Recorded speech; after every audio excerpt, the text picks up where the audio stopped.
LGBTQ இத பத்தி சொன்னாவே நிறைய பேருக்கு ஞாபகம் வர விஷயம் வானவில் அப்படின்னு சொல்லி நிறைய பேர் கலாச்சிட்டு இருக்காங்க. ஆனா அவங்களுக்கு அது எந்த அளவுக்கு காயத்தை ஏற்படுத்தும், எந்த அளவுக்கு அது கஷ்டமாக்கும் அப்படிங்கிறது யாருக்குமே தெரியல. இன்னொன்னு பாத்தீங்கன்னா நிறைய பேர் ஃபாரின் கல்ச்சரை பார்த்துதான் அடாப்ட் ஆயிட்டாங்க அப்படிங்கிற மாதிரி நிறைய பேர் சொல்லிட்டு இருக்கீங்க. ஆனா நிஜமாவே இந்தியால ரொம்ப வருஷத்துக்கு முன்னாடில இருந்தே இது இருந்துட்டு இருக்கு. ஆனா அது யாருக்கும் தெரிய வரல அப்படிங்கறதான் இப்ப சொல்ல போறேன். அது எப்படி நீலாம் சொல்ற, என்ன உங்ககிட்ட என்ன எவிடன்ஸ் இருக்கு அப்படின்னு கேட்டீங்கன்னா, ஹிஸ்டரியா அதுக்கு ஒரு பெரிய எவிடன்ஸ். இதெல்லாம் நீங்க தெரிஞ்சுக்கணும்னு நினைச்சீங்கன்னா இந்த வீடியோவை முழுசா பார்க்கணும். அது மட்டும் இல்லாம LGBTQனா ஃபர்ஸ்ட் அர்த்தத்தை தெரிஞ்சதுக்கு அப்புறம் தான் உங்களுக்கு நான் என்ன விஷயத்த சொல்ல வரேன் அப்படிங்கறத தெரிஞ்சுக்கணும். சோ இந்த வீடியோவை கவனமா பாருங்க. வாங்க வீடியோக்குள்ள போகலாம். ஃபர்ஸ்ட் ஆஃப் ஆல் LGBTQ இந்த டேர்ம் என்ன சொல்லுது அப்படின்னா lesbian, K, transgender, bisexual, queer இப்படிங்கிற ஒரு டேர்ம் தான் எக்ஸ்பிளைன் பண்ணுது. இதுல லெஸ்பியன்னா பொண்ணு காதலிக்கிறது, கேனா பையன் காதலிக்கிறது, டிரான்ஸ்ஜெண்டர் திருநங்கை உங்களுக்கு தெரியும்.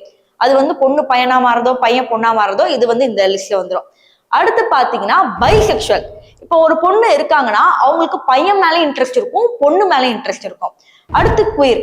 இது பாத்தீங்கன்னா டிரான்ஸ்ஜெண்டரை லவ் பண்றது. இந்த மாதிரி நிறைய விஷயங்கள் இதுல இருக்கு.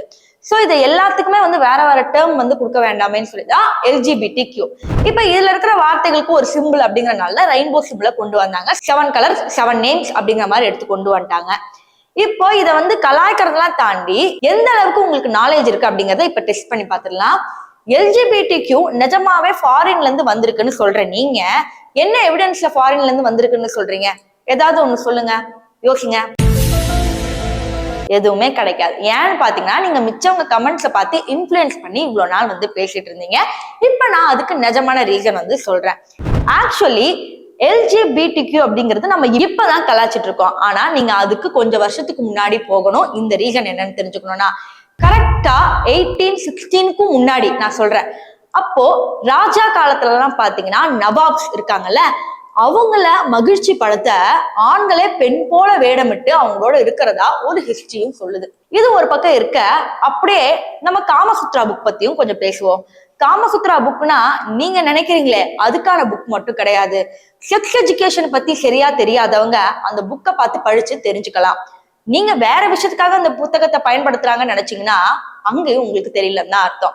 காமசுத்ரா புக்ல 9th சாப்டர்ல இத பத்தி சொல்லியிருக்காங்க. அதேதான் கே, லெஸ்பியன், டிரான்ஸ்ஜெண்டர் எல்லா விஷயங்களை பத்தியும் சொல்லியிருக்காங்க.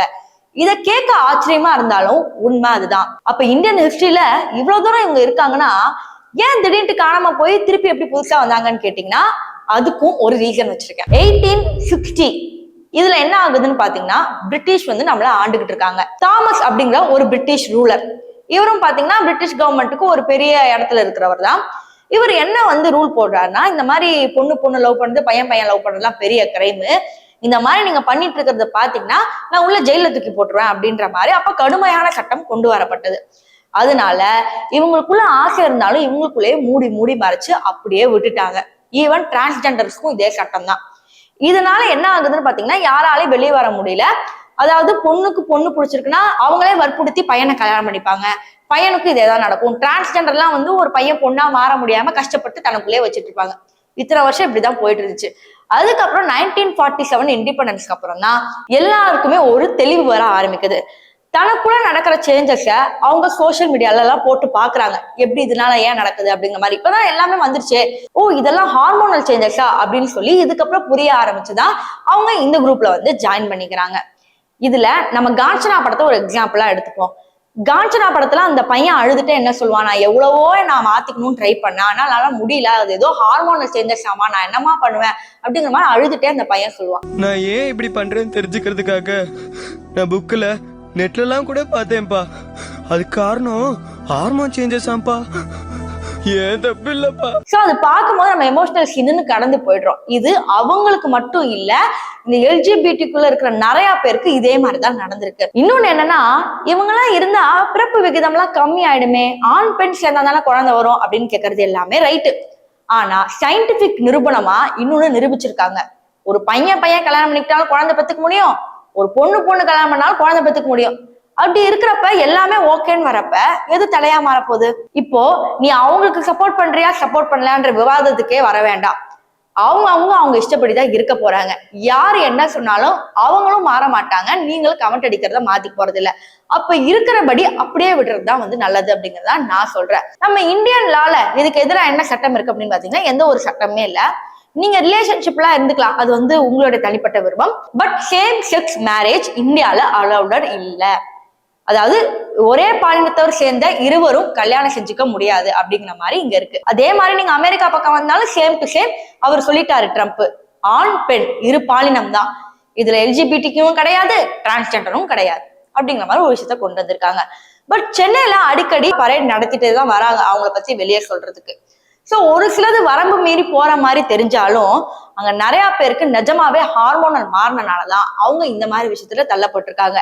எதுக்காக ஹாஸ்பிட்டல் போனோம், அங்க போனோம் இங்க போனோம் மாத்திக்கலாம்ல அப்படின்லாம் கேட்டீங்கன்னா இது ஜெனட்டிக்கா உள்ளே சேஞ்ச் ஆகுறது, அதுக்கு எதுவுமே பண்ண முடியாது.